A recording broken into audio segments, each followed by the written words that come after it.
Trapped by Michael Northrop, Chapter 5.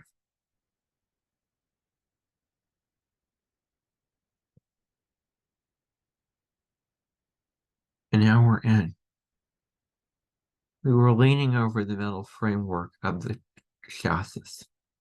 Jason had the circular grinder, and we were all wearing safety goggles. They were uncomfortable, and wearing them might seem like a lame thing to do with no teacher around, but I sort of like having a matching set of eyes.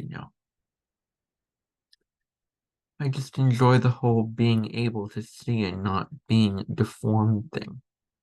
There was a kid here last year with a messed up eye. Now he was in juvie. It was a whole big thing.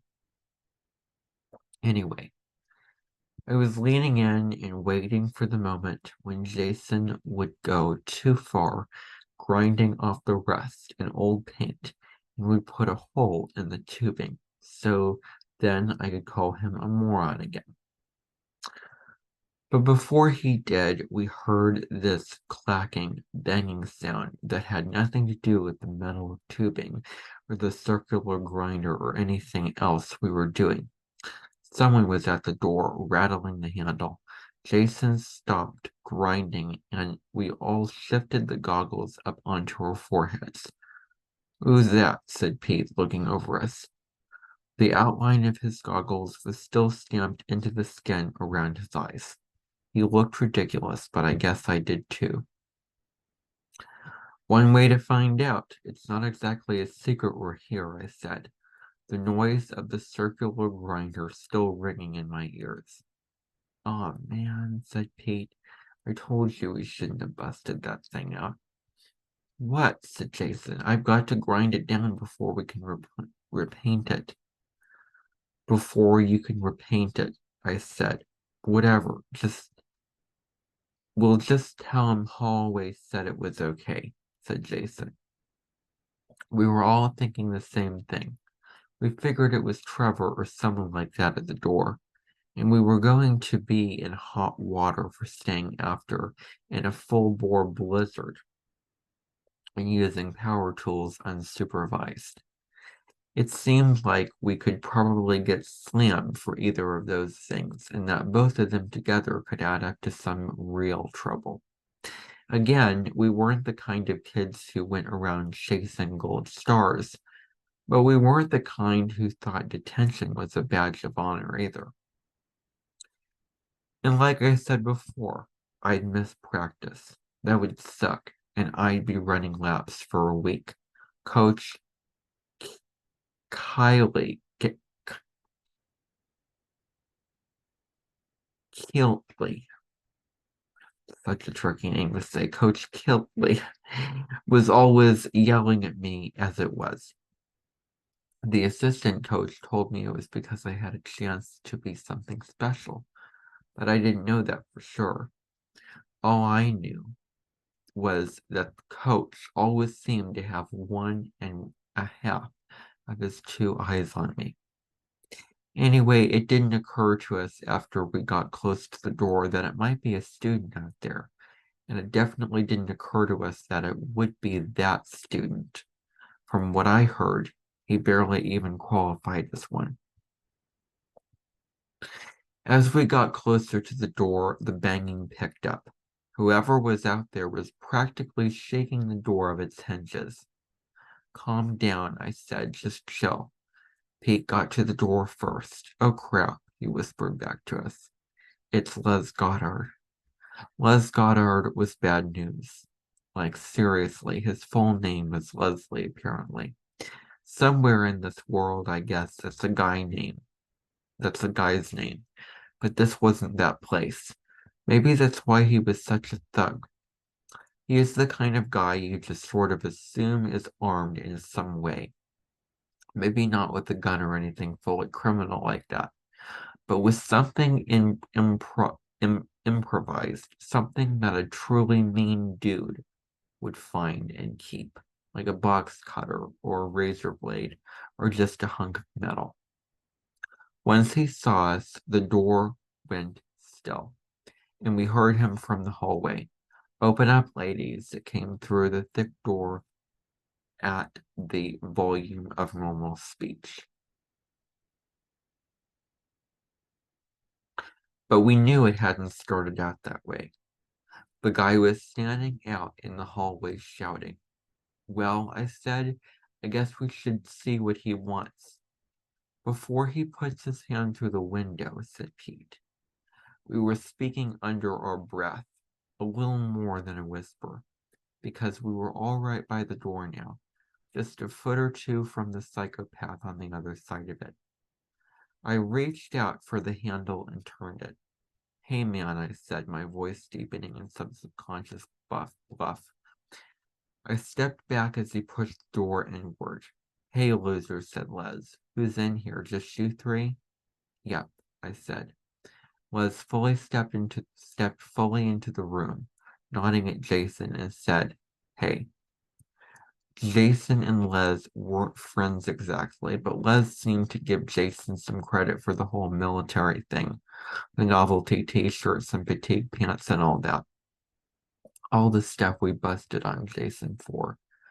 Basically, I think Jason, a nice guy who sort of played at being dangerous, if you ask me, found that a little flattering. I mean, Les really was dangerous. He, radiated danger. We all knew him in any case. He took shop too. "What are you guys doing here? Early dismissal, you know?" "Working on Jason's stupid cart," I said. I gestured toward the back of the room where little bits of paint and rust still hung in the air. It occurred to me then, just a random thought that skittered in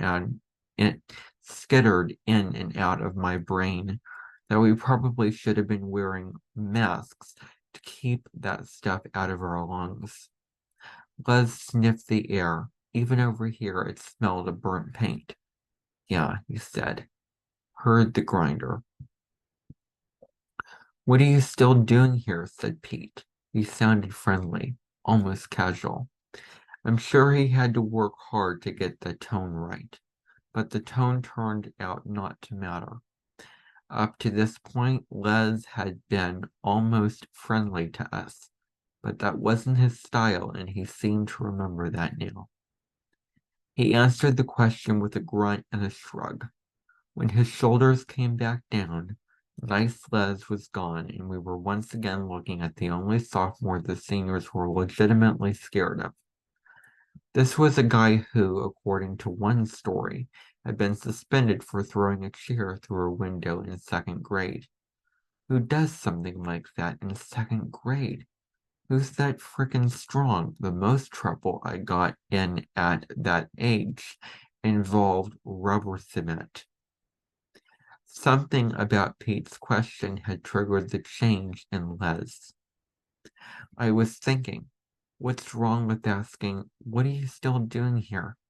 And then it occurred to me, and I had to try hard not to laugh out loud. I probably would have been knocked out if I had, but it really was funny. He wouldn't come right out and say it. It's not the kind of thing you'd admit, but the reason he was still here was that he'd gone to detention, even though there was none after early dismissal. I mean, of course there wasn't. There weren't no late buses. He'd probably been going for a week and had gone again out of sheer force of habit.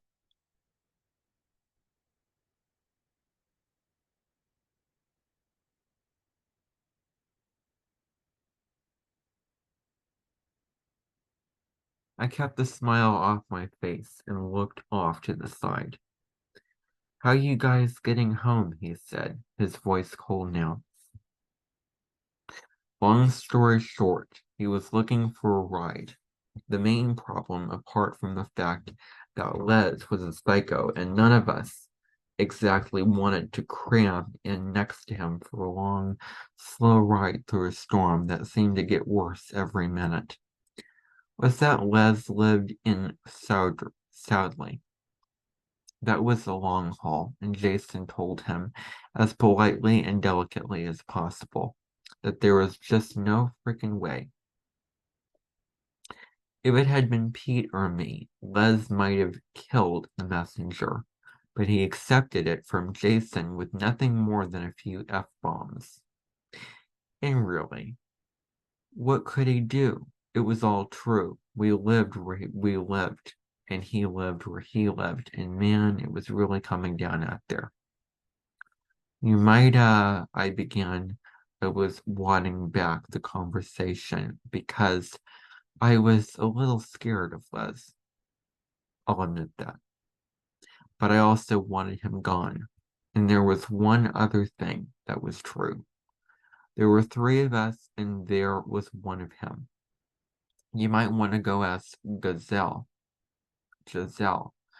He's over by the gym or something. Trevor says he's in charge of all that stuff, coordinating the rides or whatever. Yeah, said Liz. Yeah, I said. He might be able to hook you up. We were all quiet for a few moments. Liz was standing there thinking. I shifted my weight from one foot to the other. This blows, he said, and left. We listened to the footsteps fade away down the hallway, and then I reached out and swung the door closed. Total psycho, said Pete. Yep, I said. It was like you could feel the atmosphere in the room returning to normal, like in a movie after they seal the airlock. He's right through. It's time to get out of here. Wow, said Jason, looking out the window. It was just white out there. It looked like a thick fog, but he knew it wasn't. That is not good, I said. There was a little shuffling around as Pete and Jason checked their cells. Still nothing. Pete's text was still in the unsent pending folder, along with a second one from him and a new one from me to my mom. Think your dad might show up early anyway, said Pete. Yeah, said Jason. Can't imagine they're doing much work on all this. Maybe we should get over there, I said, in case he shows up. Yeah, said Jason, in case he shows up early. In case he shows up at all.